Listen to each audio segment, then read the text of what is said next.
Hi, can you hear me? Hello? Yeah, I can hear you. Right. I'm just How's it getting going? going good. Just setting up the levels. Would you have me connected to a fancy recording Yeah. unit? Yes. We're the way this works is ask you questions. You could answer them however you like, or just go off on tangents. Uh, the whole thing will be recorded, and I'll transcribe it for our July 1st edition, and then I'll put the audio up on our YouTube page after that. Oh, sweet. Yep. So let's start with easy questions. What's your name and where are you located? My name is Arielle Bryant, and I'm based out of Raleigh, North Carolina. But right now, I'm in Richmond, Virginia. Currently, that's where I'm chilling with P.T. Burnham.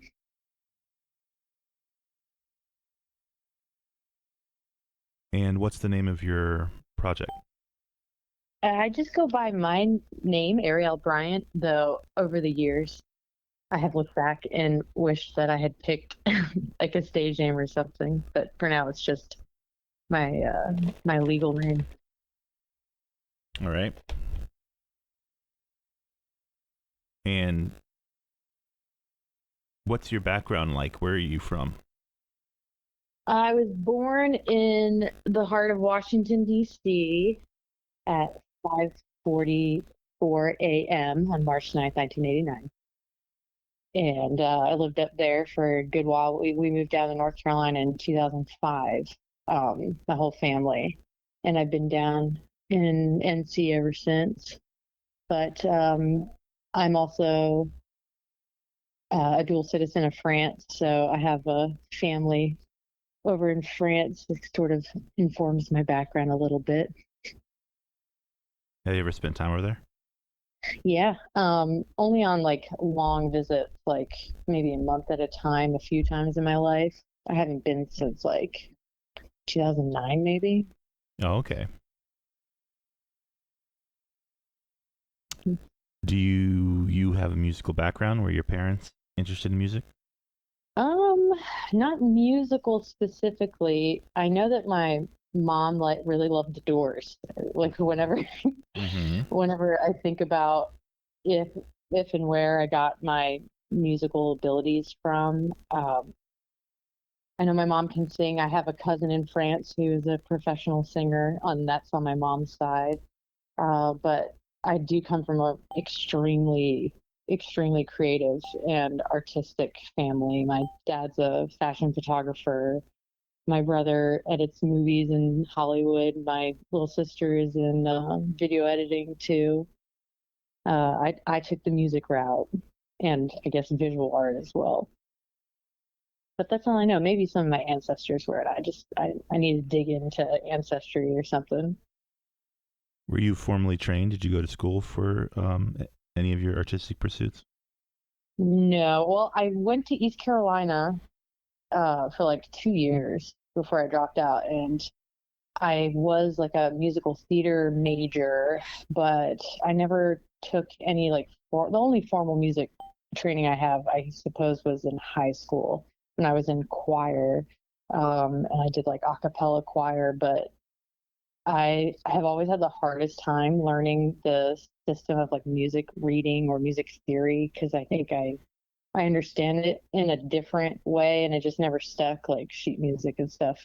Mm-hmm. So I play completely by ear, and that's that isn't because I haven't tried to learn. I just I've made the decision for myself to sort of keep myself ignorant in that degree, and I appreciate people who are like super trained, who can teach me stuff. You know. Mm-hmm. Um, how old were you when you started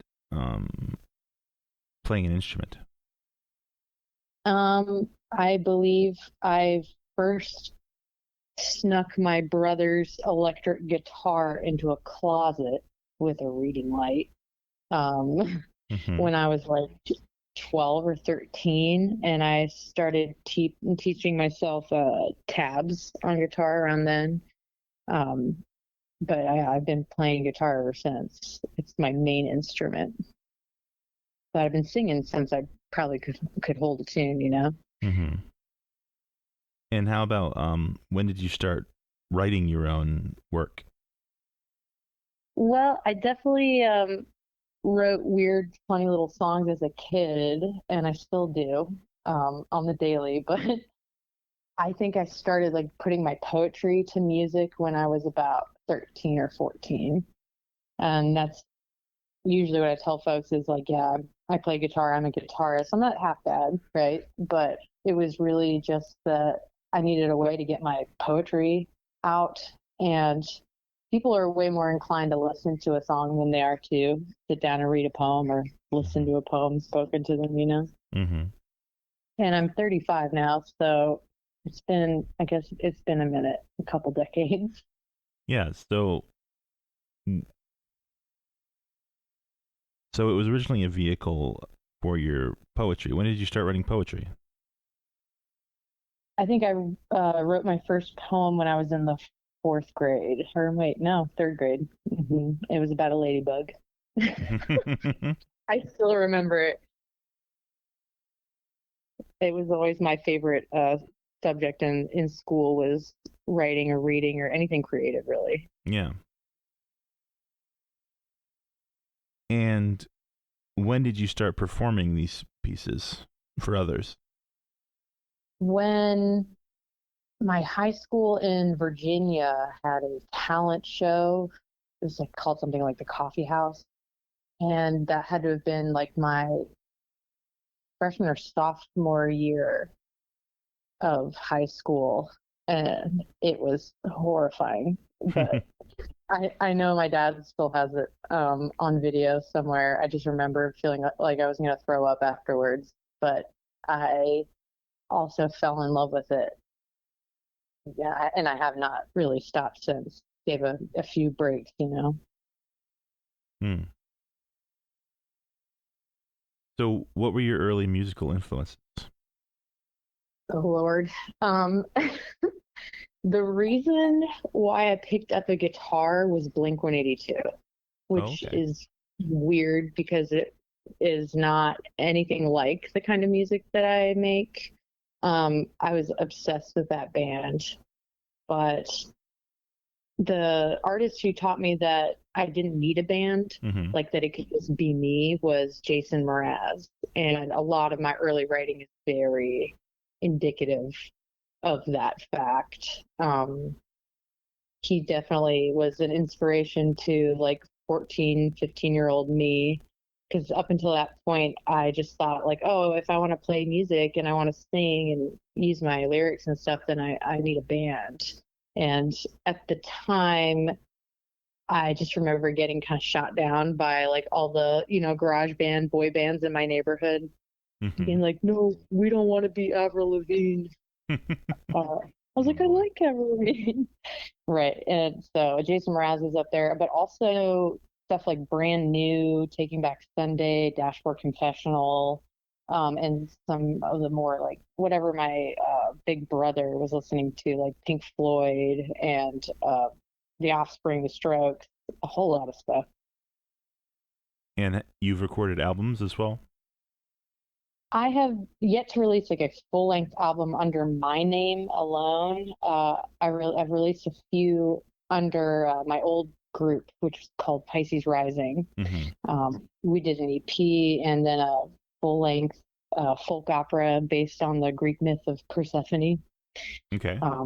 which was a lot of fun. And I'm working right now. That's been probably, I'd say, the biggest hurdle of mine is getting my stuff on like any lasting format due to life happening or just straight up perfectionism. I see. But I do have a couple releases out now on Spotify, and but I have a lot of material out there on like social media and video format. And something you said made me think of this. have you primarily been someone who wrote by yourself, or have you collaborated with others as well? I really only write by myself historically. Even when I was duo Pisces Rising, we would have our songs that we wrote in solitude and then bring them to each other and be like, hey, what do you think of this? And we had such a great connection that we could just harmonize on one another and just like knew where the other person wanted it to go. That was just like me and one other person, kind of like Civil War style, lots of harmonies and such. But usually it's by myself, though. I am now a part of this cool project called Walgoo, where we rent out a cabin for a long weekend and show up like 4 or 5 different musicians, and we write and record an album right there. So that was pretty much my first time actively collaborating in the songwriting process. Starting at zero with other people, and that was last summer. I did that for the first time, and it was awesome. A lot of fun. Do you, I guess, how should I word this? Do you often play what you've already written, or are you writing all the time, or do you kind of like write and then rest on it for a while? It really just depends. What some songs, I mean, when I'm playing live, I'm not making anything up there on the spot, but like if I'm just jamming myself, I usually try to make something new. I'm always writing something in my head. There's some songs where I literally have sat on a porch, and in a span of like an hour or two, I have a song and it's done. It just comes out. Other songs I started writing a decade ago, and I know I could only like finish them when some sort of life event occurs, like a parent passing away or getting married or whatever. Like I just know that there's time that needs to go by with certain songs. I am always writing in my head, and I have a lot of songs that are just straight up acapellas as well that I have to figure out how to play the guitar too. So do you think that your choral training really influenced you? Do you mainly write first with your voice? My training absolutely did influence me. I was a big like musical theater kid, and in stylistically speaking, I love like the dramatic flair, like think of Queen and big groups like that. But as far as like compositionally speaking, sometimes I just come up with a sweet guitar riff and feel out where the words could go, or grab one of my journals and be like, have I written any lines that it would fit here? Well, so it just depends, really.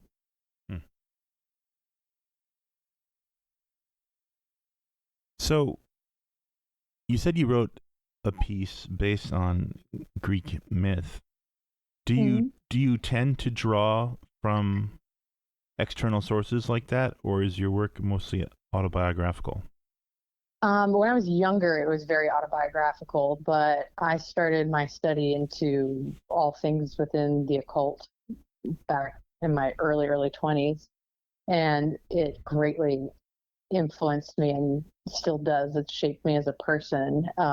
Now my writing is far more conceptual. I'm usually trying to get a certain message across, and the go-to way for me to do it is usually through symbol and or using pre-existing myths or stories, references, especially stuff in the tarot or astrology. And I guess for myth-wise, for that specific album, definitely.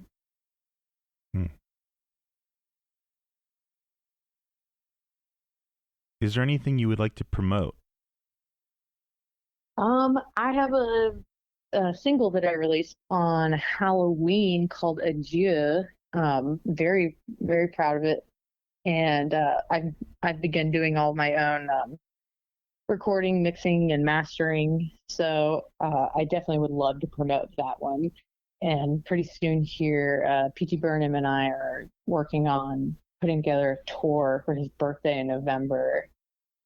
Oh, So wow. we'll be going up the East Coast, like all the way up to Maine, Massachusetts, stuff like that. Places I've never been as a sentient adult. So I'm very excited for that. Have you done much traveling with your performances? I have, but like really just within the state or region, like North Carolina, South Carolina, and Virginia.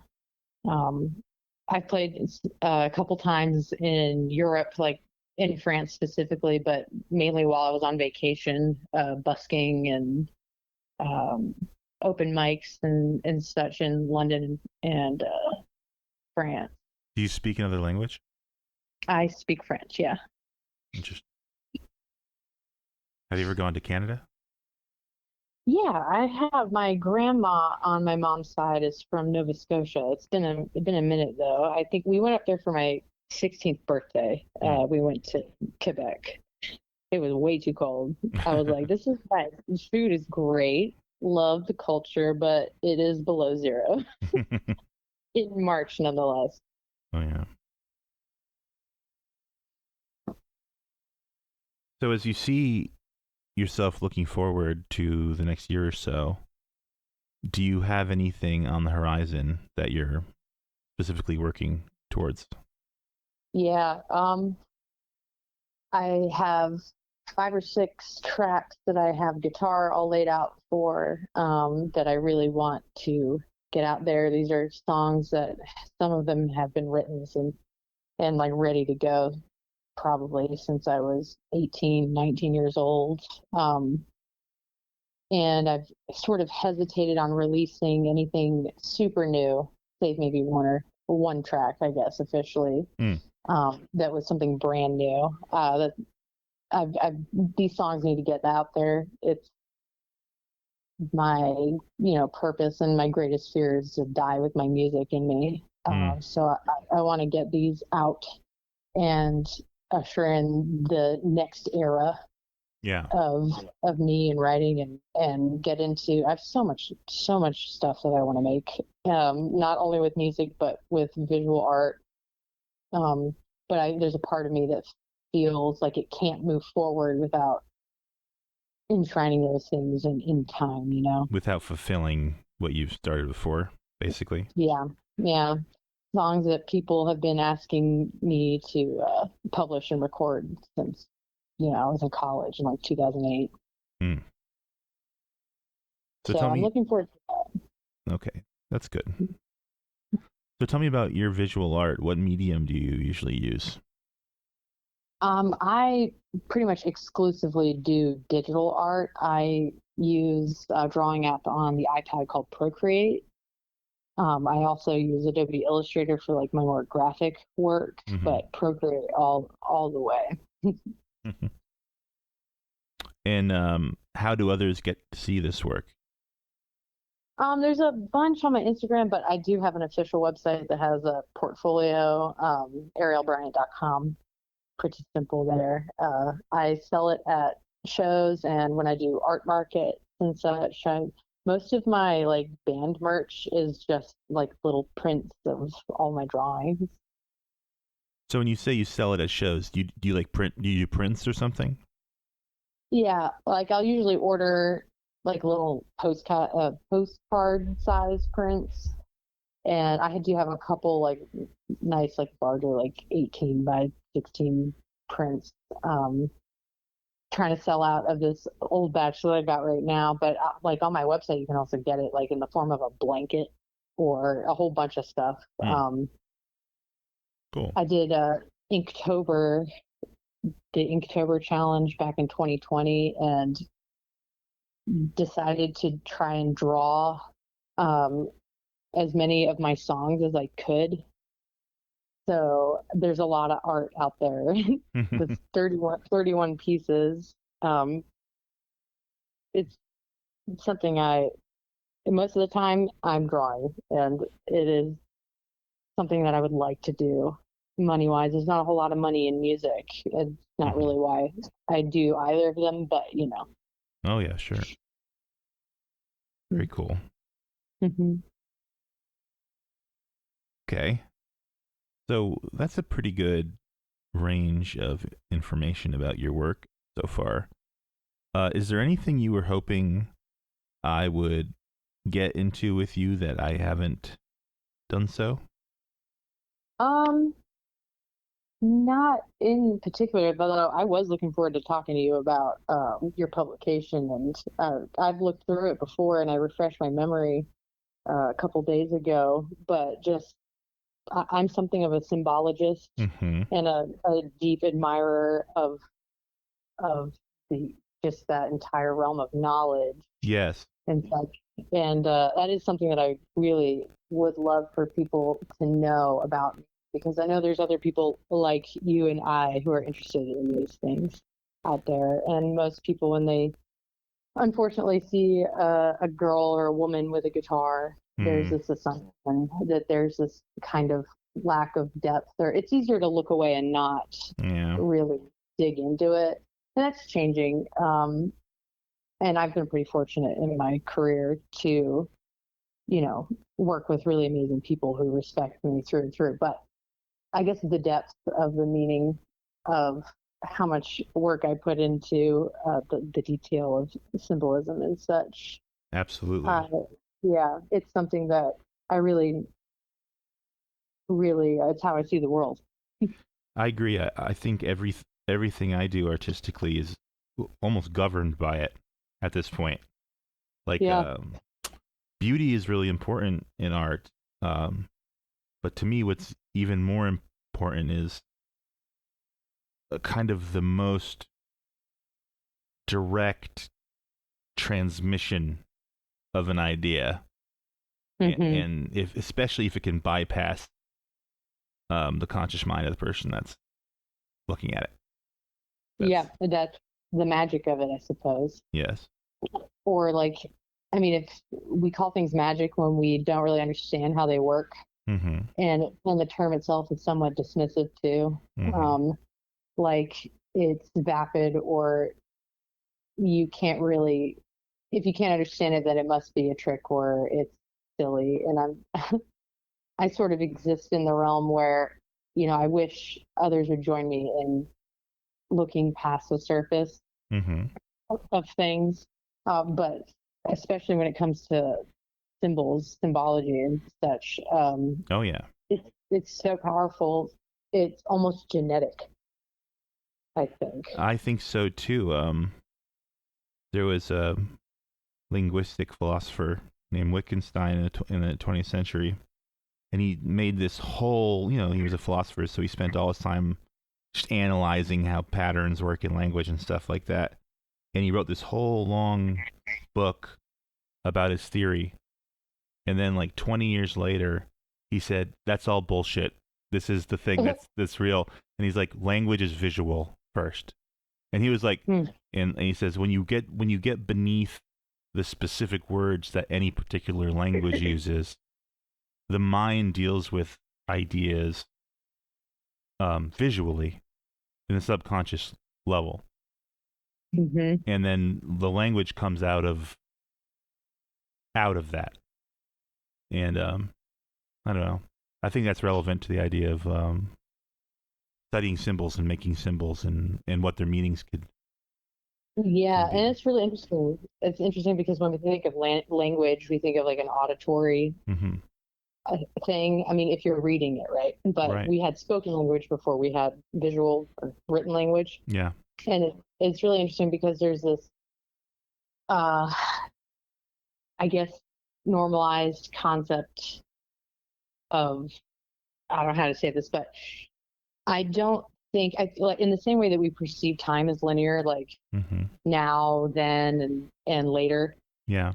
We sort of, our brains break up things into these categories, which in and of themselves is us just using language to better communicate them, right? But in actuality, it's like all things at once, right?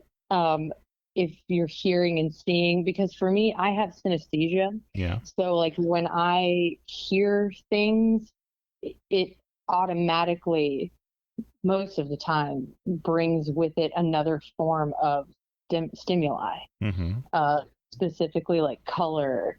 And so for me, like it really does make sense that like language is visual. Yeah. But then at the end of the day, you break it down, it's all just like vibrations. There is this, I don't know, code to reality that is just broken down by our receivers, I think. Mm-hmm. Yeah, I agree with that. And I think part of the idea of why it's visual first, or it comes out of the visual, is because when someone's born, the very first thing they're going to identify is going to be their mother. Mm-hmm. And they instinctually do it, but then, through just I imagine, a few repetitions of the fact that this one person just keeps interacting with you, long before you recognize what the code of language does. Mm-hmm. Your mind's already identified something visually. Yeah. I wonder what it's like for people who are born blind. That's interesting. That would be, quite the study. Yeah. It's fascinating. Yeah. Yeah, that is interesting. How can you convey symbology to people who can't see anything? That's a whole different thing I've never even considered before. Wow. It definitely, it's because they learn language. Right. But even if they don't have visual things to refer to when saying like dog, mm-hmm. Blue, sun, whatever it is. Yeah. It's more of the internal understanding of things, which is a different kind of knowing. Like the French have 2 words for knowing, which I wish the English language really did as effectively. There's to say, which means like I know, like 2 + 2 is 4. Yeah, I know that. That is a fact. I know it. Right. And there's connaît, which means to be familiar with and understand on like an emotional or memory level. Mm-hmm. It's more of like the soul knowing versus the mind knowing. Right. So someone who's born blind might have more of the soul knowing. Yeah, I mean that could very well be, and maybe I would have no idea if it's true or not, but like maybe just like the tactile sensations, the little physical feelings of things, and certainly the sound of life, that has to organize itself in them, because you have to have, because you can't have meaning without reference to something.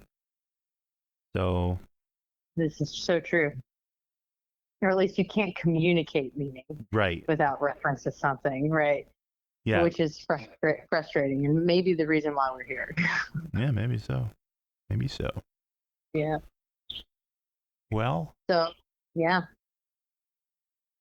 Is there anything else you'd like to talk about? Man, I don't know. I'm just super excited and really, really humbled, honored, appreciative that you thought to reach out to me and to my friends who passed my name along your way. Yeah. I think we'll be in Greenville soon. You're in Greenville, right? Yeah, I am. We're going to be playing Richard Benjamin Forever Fest. Very nice.